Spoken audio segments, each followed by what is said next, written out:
ಇನ್ನು ಗ್ಯಾರಂಟಿ ಸರ್ಕಾರದಲ್ಲಿ ಸಚಿವರು ವರ್ಸಸ್ ಶಾಸಕರ ನಡುವೆ ಫೈಟ್ ಶುರುವಾಗಿದೆ. ಜಿಲ್ಲಾವಾರು ಶಾಸಕರು ವರ್ಸಸ್ ಜಿಲ್ಲಾವಾರು ಸಚಿವರಿಗೆ ಕೋಲ್ಡ್ ವಾರ್ ಶುರುವಾಗಿರುವಂಥದ್ದು. ರಾಜ್ಯ ಗ್ಯಾರಂಟಿ ಸರ್ಕಾರ ಈಗ ಹೊಸ ಪ್ರಾಬ್ಲಮ್.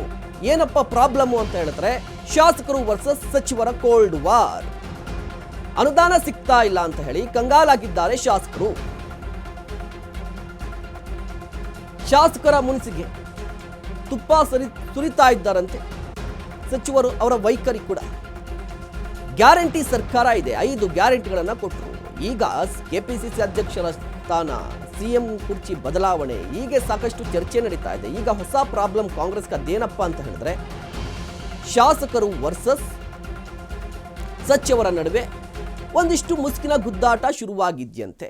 ಯಾವ ಕಾರಣಕ್ಕೆ ಅಂತ ಹೇಳಿದ್ರೆ ಜಿಲ್ಲಾ ಉಸ್ತುವಾರಿ ಸಚಿವರು ಶಾಸಕರ ಮಾತನ್ನ ಕೇಳ್ತಾ ಇಲ್ಲ, ಅನುದಾನವನ್ನು ಕೊಡ್ತಾ ಇಲ್ಲ ಅನ್ನುವ ಆರೋಪಗಳನ್ನು ಮಾಡ್ತಾ ಇರುವಂಥದ್ದು. ಹಾಗಾದ್ರೆ ಯಾವ ಯಾವ ಜಿಲ್ಲೆಗಳಲ್ಲಿ ನಡೀತಾ ಇದೆ ಇನ್ನರ್ ವಾರ್?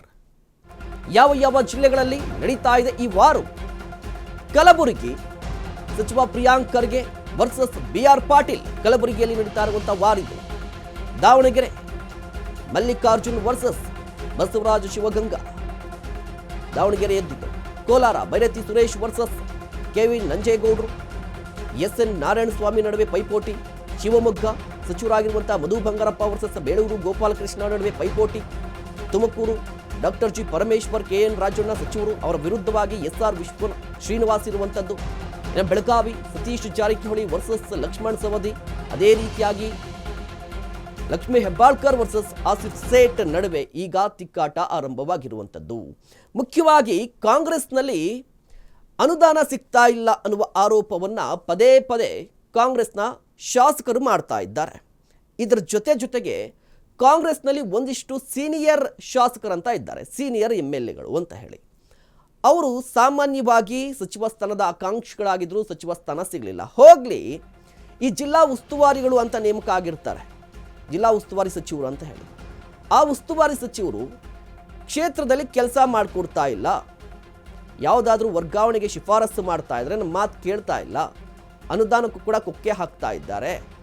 ಈ ಜಟಾಪಟಿ, ಈ ಮುಸ್ಕಿನ ಗುದ್ದಾಟ ಆರಂಭದಿಂದಲೂ ಕೂಡ ಇತ್ತು. ಬಟ್ ಈಗ ಮತ್ತೆ ಮುನ್ನೆಲೆಗೆ ಬಂದಿರೋದರ ಜೊತೆಗೆ ಒಂದಿಷ್ಟು ಕಾವು ಪಡೆದುಕೊಳ್ತಾ ಇದೆ.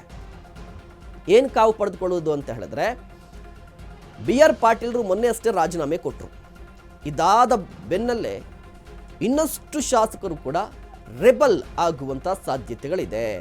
ಈಗ ರೆಬಲ್ ಆದರೆ ಏನಪ್ಪ ಯೂಸು ಅಂತ ಹೇಳಿದ್ರೆ ಈ ಎಲ್ಲ ಶಾಸಕರು ಹೈಕಮಾಂಡ್ಗೆ ಒಂದು ಮನವಿ ಪತ್ರವನ್ನೋ ಅಥವಾ ಒತ್ತಡ ಪತ್ರವನ್ನೋ ಕಳಿಸುವಂತಹ ಸಾಧ್ಯತೆಗಳು ಕೂಡ ಇದೆ.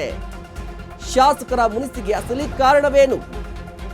ಸಚಿವರ ಮೇಲೆ ಸಾಲು ಸಾಲು ಶಾಸಕರು ಸಿಡಿದೇಳ್ತಿರೋದು ಯಾಕೆ? ನಂಬರ್ 1, ಹಿರಿಯ ಶಾಸಕರನ್ನ ಸರಿಯಾಗಿ ನಡೆಸ್ಕೊಡ್ತಾ ಇಲ್ಲ. ನಂಬರ್ 1 ಕಾರಣ ಇದು. ನಂಬರ್ 2 ಕಾರಣ, ಶಾಸಕರ ಕೈಗೆ ಬಹುತೇಕ ಸಚಿವರು ಸಿಗ್ತಾನೇ ಇಲ್ಲ. ನಂಬರ್ 3 ಕಾರಣ, ಶಾಸಕರ ಶಿಫಾರಸು ಪತ್ರಗಳಿಗೆ ಮಾನ್ಯತೆಯನ್ನ ಕೊಡ್ತಾ ಇಲ್ಲ. ನಂಬರ್ 4, ಶಾಸಕರ ಕ್ಷೇತ್ರಗಳಿಗೆ ಅನುದಾನ ಸಿಗ್ತಾ ಇಲ್ಲ. ನಂಬರ್ 5, ಸಚಿವರು ತಮ್ಮ ಕ್ಷೇತ್ರಕ್ಕೆ ಮಾತ್ರ ಅನುದಾನವನ್ನ ತೆಗೆದುಕೊಂಡು ಹೋಗ್ತಾ ಇದ್ದಾರೆ. ನಂಬರ್ 6, ಸಚಿವರಾಗಿ ಜಿಲ್ಲೆಯ ಬಗ್ಗೆ ಚಿಂತನೆ ನಡೆಸ್ತಾ ಇಲ್ಲ, ಜಿಲ್ಲಾ ಉಸ್ತುವಾರಿ ಸಚಿವರಾಗಿ. ನಂಬರ್ 7, ತಮ್ಮ ಕ್ಷೇತ್ರಗಳಿಗೆ ಮಾತ್ರ ಒತ್ತನ್ನ ಕೊಡ್ತಾ ಇದ್ದಾರೆ. ಶಾಸಕರ ಮುನಿಸಿಗೆ ಬರೋಬ್ಬರಿ 7 ಕಾರಣ ಇದೆ. ಶಾಸಕರ ಮೇಲೆ ಪದೇ ಪದೇ ಶಾಸಕರನ್ನ ಕಡೆಗಣಿಸ್ತಾ ಇದ್ದಾರೆ. ಅನುದಾನ ಸಿಗ್ತಾ ಇಲ್ಲ, ಶಿಫಾರಸುಗೆ ಬೆಲೆ ಇಲ್ಲ, ಅನುದಾನ ಏನಾದರೂ ಜಿಲ್ಲೆಗೆ ಬಂದರೂ ಕೂಡ ಶಾಸಕರು ಕೊಡ್ತಾ ಇಲ್ಲ. ಹೀಗೆ ಸಾಕಷ್ಟು ಆರೋಪಗಳನ್ನು ಶಾಸಕರು ಮಾಡ್ತಾ ಇರುವಂಥದ್ದು.